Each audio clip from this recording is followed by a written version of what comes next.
The following is distributed by the Berean Call.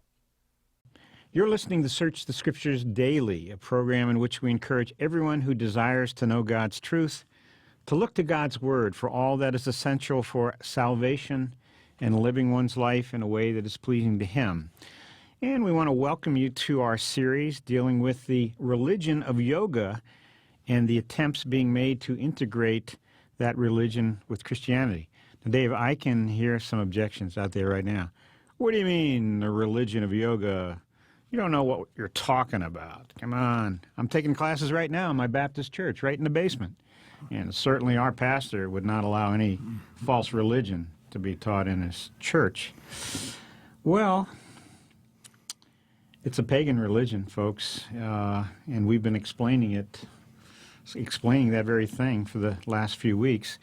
And if you'd like to check out the documentation for what we will be discussing, Gary will tell you later in the program how to order a copy of Yoga and the Body of Christ by Dave Hunt, subtitle, What Position Should Christians Hold?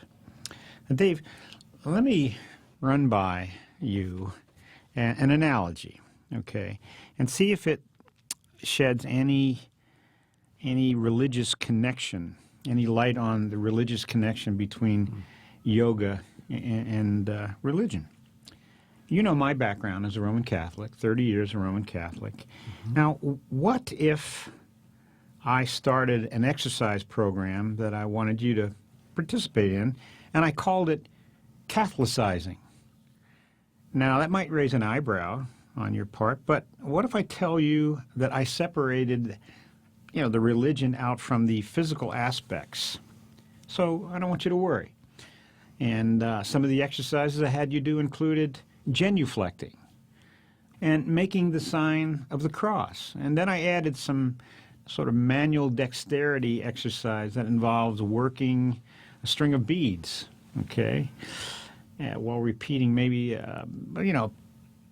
prayer to Mary or something like that, or not even a prayer, maybe some kind of mantra and so on. Just say Mary over and over. Yeah.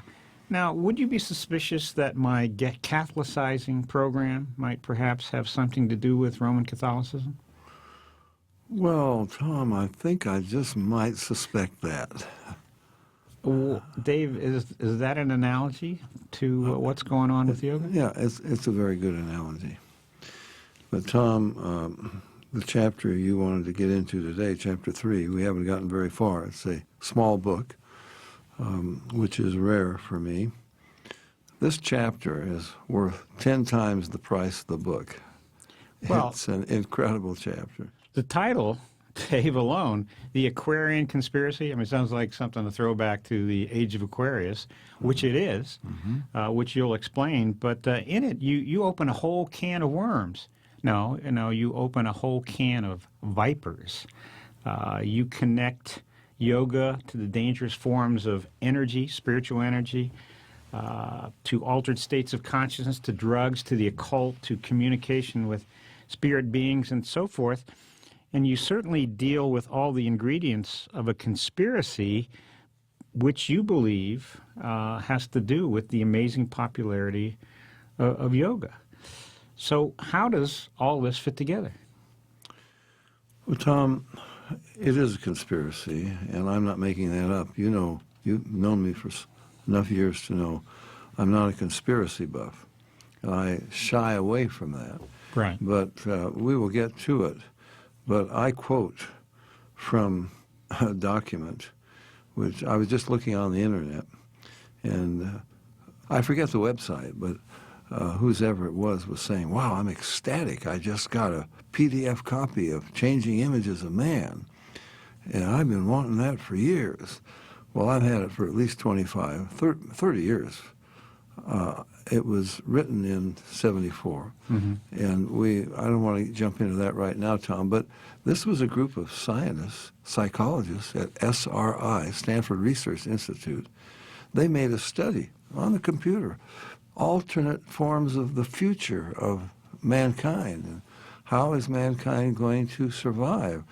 They came to the conclusion that it couldn't be done without developing psychic powers, non-physical powers.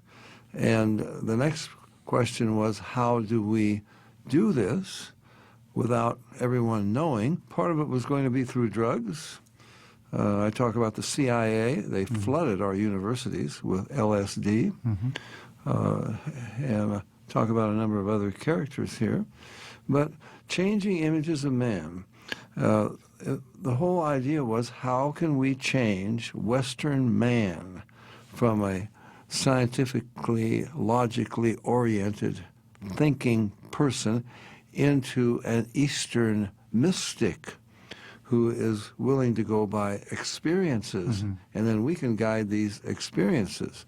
By experiences, you mean feelings, right. as opposed to but logic. But more than feelings, Tom, because on LSD, they got some real experiences but totally subjective. I guess in the that's spirit my point. world. Yeah. Here's a quote from another scientist involved, not from that study. He says, "In the organization of a civilization of the future, we anticipate that the individualistically oriented man will become an anachronism. He will be viewed as a threat to the group organization as well as to his fellow man. Hence, he in all likelihood will have few individual expectations." And they go on to say, this is going to be a controlled society. But how are you going to control people? You're going to have to change the way they think and their whole orientation. Now, we opened the chapter with a yoga instructor in Japan who introduced yoga to Japan named Ken Harakuma. And he's upset because there are a lot of other people now teaching yoga, but they don't understand the real purpose. This is to develop a force. This is to get into a state of consciousness where you tap into some psychic powers. Tom, you were involved in judo, Right. On the judo team, weren't you? Yeah, At Ohio State. Ohio State. Dave, let me just add to that. When you mention Japan and you're talking about spiritual energy, whether it be the higher forms of judo, it was pretty much physiological up to a point. But we had instructors from the Kodokan who were 10th degree, and they all developed the ki energy, which is the spiritual energy. The chi or ki, it's prevalent in Aikido and sort of these. So I can see why somebody teaching yoga, recognizing the spiritual value, the energy value, and then seeing people come along who don't understand this, because as he mentions, and you mentioned in the book, yoga took off in Japan. It was, everybody wanted to do it. Right. So, but it wasn't the real yoga. No. According to this man who understood. Okay, so then I think in the chapter, Tom, this is a fantastic chapter. I hadn't even thought about it since writing it, and it is worth 10 times the price of the book, at least, easily, okay? Well, you got me sold, Dave. I'm going through it just as you are. We certainly went through it before you wrote it, but to see some of these things again and how they jump out at you, just unbelievable. I bring so many things together. Well, start with. Let's introduce some of these things to our audience. Yeah, first of all, what we have to recognize is materialism is dead, scientifically. All right. Now, what does that mean for some people? What are you talking, materialism? Well, there's a materialistic explanation for everything. When I was in high school, I can remember, physics would explain everything, including consciousness. With physics, we'll explain how the brain works, and it's all in the brain cells. Now I quote scientists who say, no, that's not right. There is something called the mind that is non-physical. It is separate from the brain, and it really programs the brain. The brain is the hardware, but you got to have some software running this thing, and someone has to be the designer of the software. And in a normal state of consciousness, I quote Sir John Eccles, for example, Nobel Prize winner. We quote him a number of times. He says, in a normal state of consciousness, your spirit operates your brain. You cannot explain a sense of truth or justice or real love, self-sacrifice, morals and ethics in terms of protein molecules, brain cells, and the electrical reactions between them. I mean, that makes no sense at all. Something else is running this. This is the hardware, but something else is behind it. And if anyone is interested, they could get some of the tapes of the talks by Sir John Eccles. And he thinks he discovered where the connection, the spirit connection, is made in the brain. But he believes that he found where the spirit makes a connection, okay? And he did that through a number of experiments which are fascinating, which we don't have time to go into. I quote a number of scientists to this effect. So let me mention right. Wilder Penfield. Right. A quote from him. He says, the brain is a computer. Obviously, these are not exact, but they give you the idea. They really communicate the idea of what he's saying. The brain is a computer programmed by something outside itself, the mind. It's not. It's programmed by something non-physical. Mm-hmm. Okay, and we don't have time to go into the details, but there's no question that man is a non-physical being. I think one of the people I quote in this chapter, which I've quoted elsewhere, is Robert Jastrow, Mm-hmm. Founder and president director for many years of the Goddard Space Institute that sent Voyager and Pioneer and so forth out there. He is an agnostic. He believes in evolution. He says, when we meet these creatures, because that's their goal, is to meet these extraterrestrials somehow. Tom, you maybe remember, maybe not. I was one of the speakers at a conference in Washington, D.C., sponsored by government money and by other foundations and so forth. And it was all about, what are we going to do when we make contact with these beings? So they really... How did they ever get a hold of you? That's the thing that I think shocked all of us. How did you end up there? Because your message was diametrically opposed to everything they were about. Well, they didn't like my message, but still they published me as part of the book, the papers. It was about my book, Mind Invaders. I was the author, and it's got quite a bit about mind powers and UFOs. I'll give you a new view of UFOs in this thing that you maybe never thought of.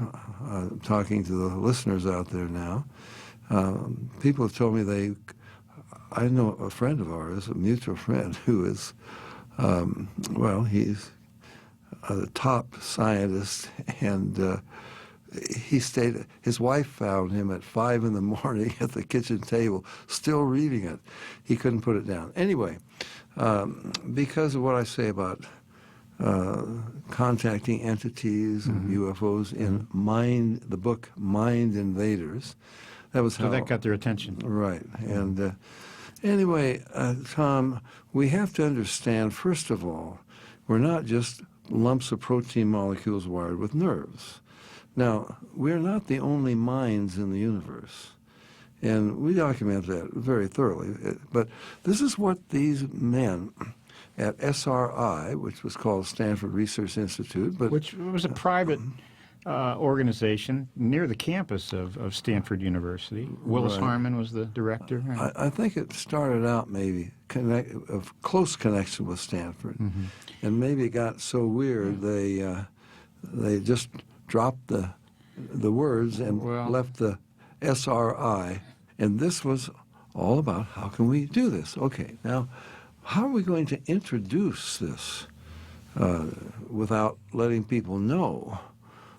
These are top scientists. They're studying how can we bring about a new civilization.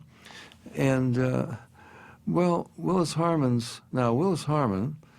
became the director of Edgar Mitchell's Institute of Noetic Sciences. Right, the former astronaut. Right, and he founded that after he came back from his mission to the moon, because he'd had some amazing experiences. And this was an occult workshop, really what it was, but scientific, supposedly. Willis Harman became the director of that. Now, how are we going to introduce this to the American public? And, well, Harman had a close friend, Marilyn Ferguson. Mm-hmm. And he gave her the manuscript and said, couldn't you write a book? Couldn't you document this? And she did. And it was called The Aquarian Conspiracy. It was a big seller back in those days. And let me just give you, I want to quote what she says at the beginning of this book. A great, shuddering, irrevocable shift is overtaking us, a new mind, a turnabout in consciousness.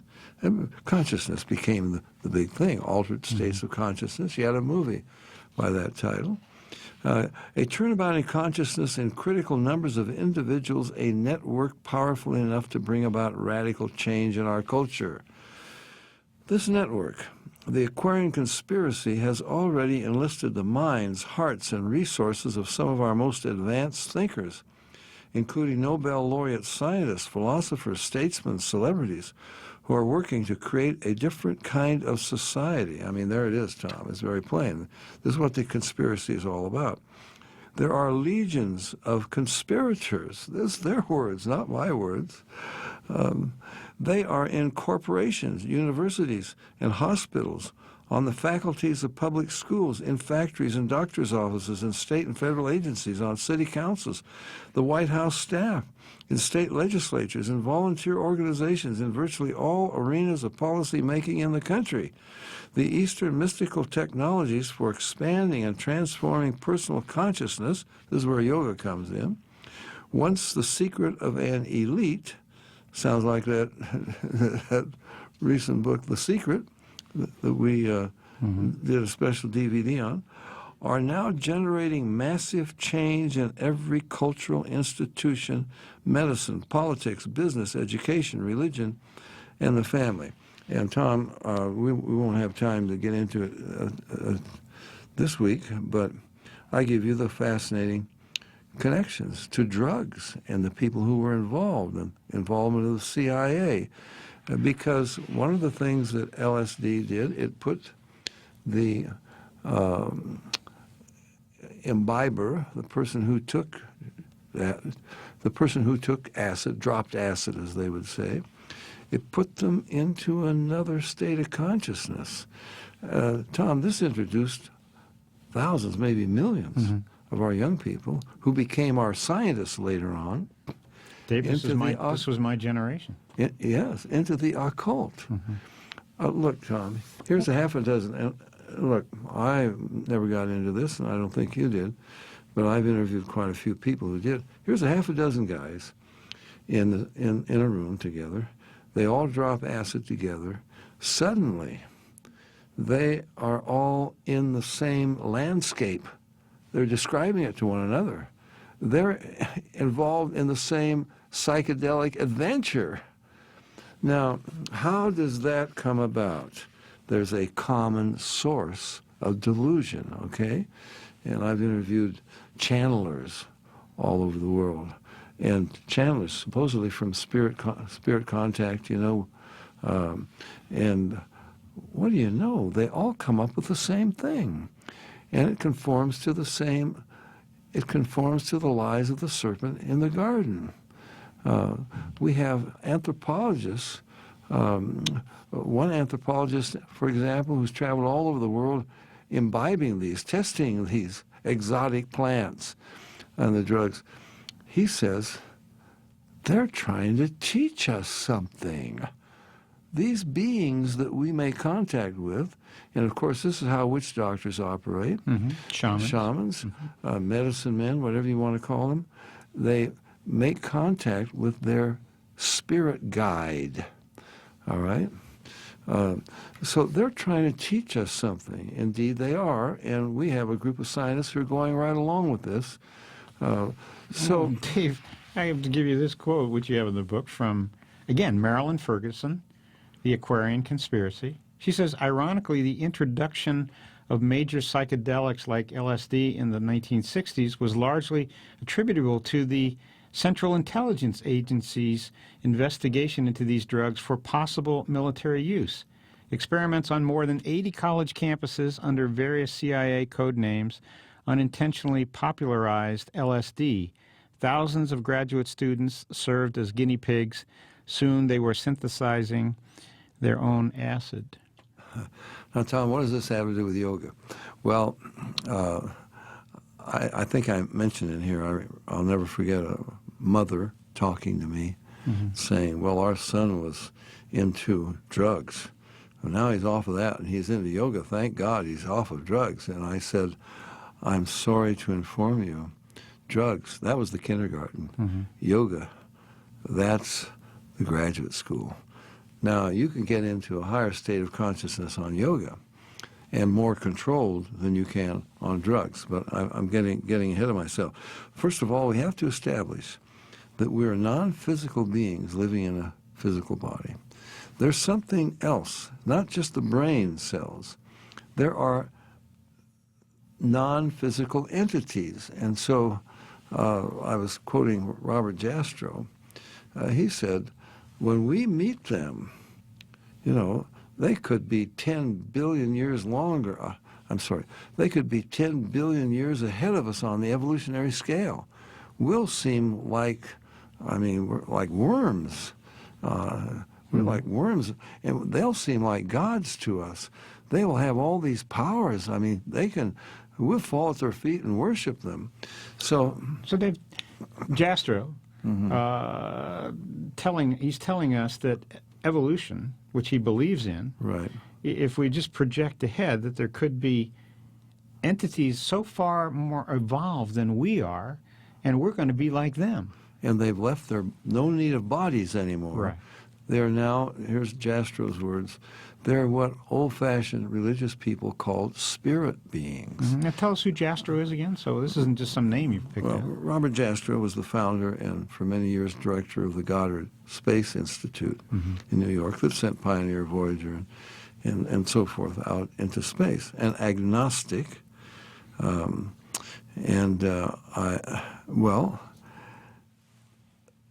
It would be very foolish to imagine we are the only minds in the universe.